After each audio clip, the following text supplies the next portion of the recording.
Hello, dear students. My name is Rankeswar Panigrahi. So, in our last class, we have discussed about the ER diagram. What is the entity? What is the attribute? What are the different types of attributes are there? And what are the different relationships within a diagram or ER diagram are there? All these topics we have covered in our last sessions.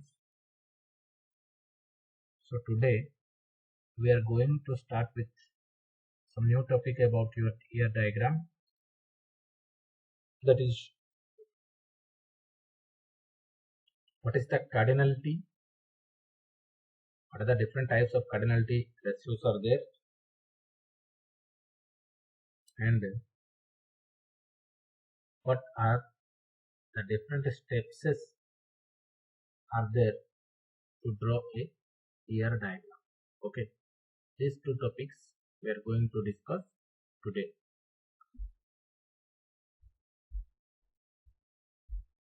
So first we have go through the what is cardinality. So the cardinality defines the numerical attributes of the relationship between two entities and its entity sets. That means we are in our last class we have discussed about the relationships. So the different types of ratios are there between the two relationships or between the two entities that we are going to discuss in cardinality ratio. So different types of cardinal relationships are there: one-to-one relationship, one-to-many relationship, many-to-one relationship, as well as many-to-many relationships. So this is the diagrammatic representation of relationship cardinality. So if the relationship is mandatory one, then we will put two bars. If mandatory many, then we will give this type of notation. And if optimal one, then we will use this type of notation. If it is optional many, then we are going to use this type of indication. Okay. So first we are going to discuss about one-to-one relationship cardinality. So one entity from entity set X can be associated with at most one entity of entity set Y and vice versa. Then we are going to use this type of symbols, student and course, as are given here. Example: one student can register more numerous courses or more numbers of courses. However, all those courses have a single line back to that one student. That means one student can take more than one courses. That is represented by this type of indication. Okay, where one student is related with many courses. That's why we are going to indicate this type of indication here. Okay, so because here cardinality is one to many, or here one to many relationship, one entity from entity set X can be associated with multiple entity of entity set Y, but an entity from entity set Y can be associated with at least one entity.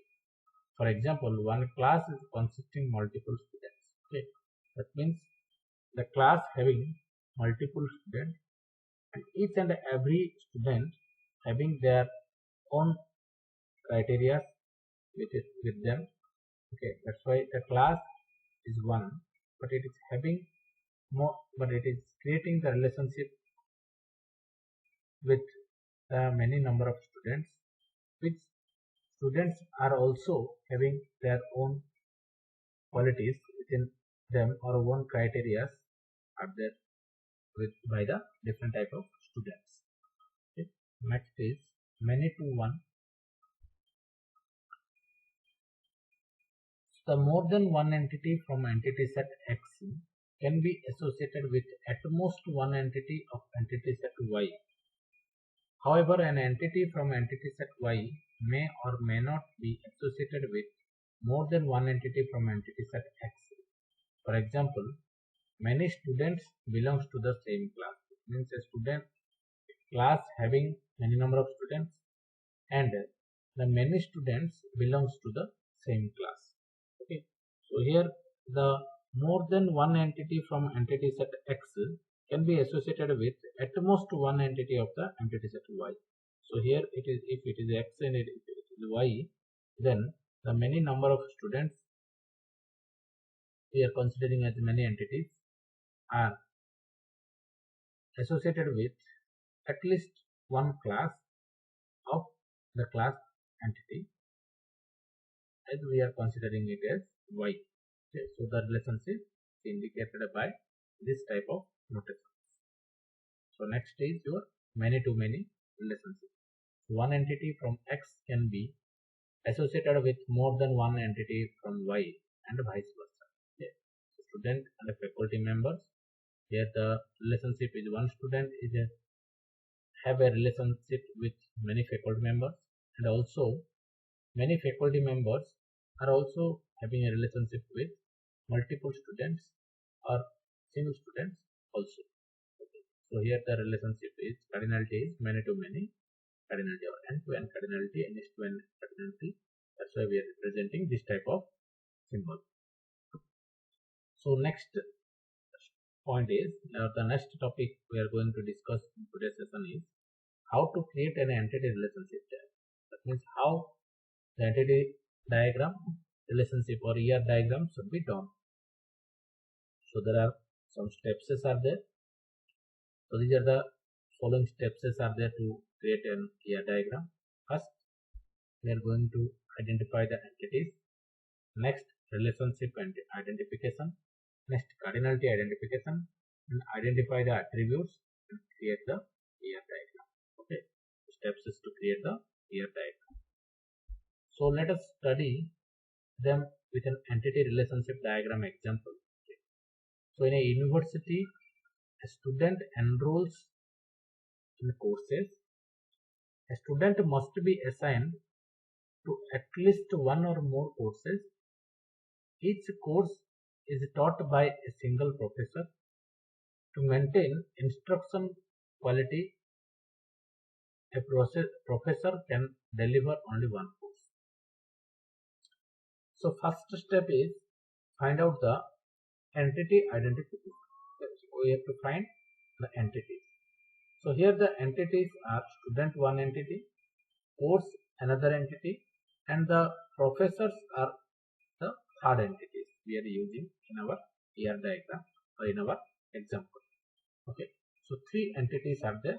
We are representing by them in a rectangle: student, course, and professor. So the next step is find out the relationship or the relationship identification. So what the relationship is? Student assigned course which is delivered by professor. Okay. Here in example it is given that student enrolls in courses. A student must be assigned at least one or more courses. Each course is taught by a single professor. So that's why the student assigned course and the course is delivered by the professor. Okay. So here it is given the relationship. Two relationships are there. The student is assigned a course and the professor delivers a course. Okay. So the step 3 is cardinality identification.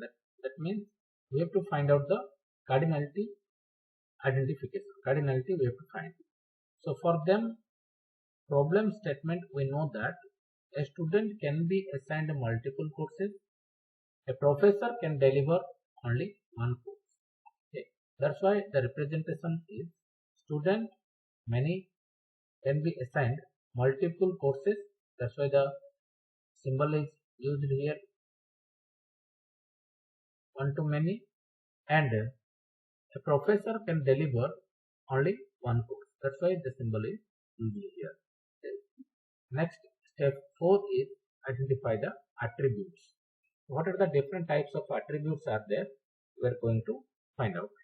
So you need to study the files from forms, reports, data currently maintained by the organization to identify attributes. You can also conduct interviews with various stakeholders to identify entities. Initially, it is important to identify the attributes without mapping them to a particular entity. Once you have at least list of attributes, you need to map them to the identified entities. Ensure an attribute is to be paired with exactly one entity. If you think an attribute should belong to more than one entity, use a modifier to make it unique. So once the mapping is done, identify the primary keys. If a unique key is not readily available, create one. Okay. So these are the entities are there: student, professor, course. Primary key here is student ID, professor, employee ID, course ID. So here primary key means by the help of these keys, we have to find the unique student, unique professor or unique course. Okay, that's why this unique identification mark is called as the primary key, which is common in every entity. Okay. So attribute is student name, professor name, and also course name. Okay. So these are the attributes we are using here. So attributes are the student name, professor name, and course name. So for course entity, attributes could be duration, credits, assignments. For the sake of is we have considered just one attribute. Here student is having two attributes, student ID and student name, where the primary attribute is student ID, and the course is having two attributes, course ID and course name, and the professor is also having two attributes, employee ID and professor name. Okay. So the step 5 is create the ER diagram, a more modern representation of entity relationship diagram example. So student having two attributes, that is your student ID and student name, which student assigned a course that is also having some course ID and course name, which is delivered by a professor, which is having the employee ID and professor name as like attributes of the professor. Okay, so this is the representation of ER diagram. Okay, so in all the type of doing or drawing the ER diagrams, we have used 5 steps. What are the 5 steps are there? First is entity identification, find out the entities. Second is relationship identification. Third one is cardinality identification. And fourth one is identify the attributes. And fifth one is create the ER diagram. So these 5 steps are more important to drawing a ER diagram. Okay. So this completes your ER diagram concept. Okay. So in our coming classes, we are going to discuss more examples relating to your ER diagram and ER diagram topics. Okay. So go through it carefully. If you have any doubts, then you can ask me. Thank you.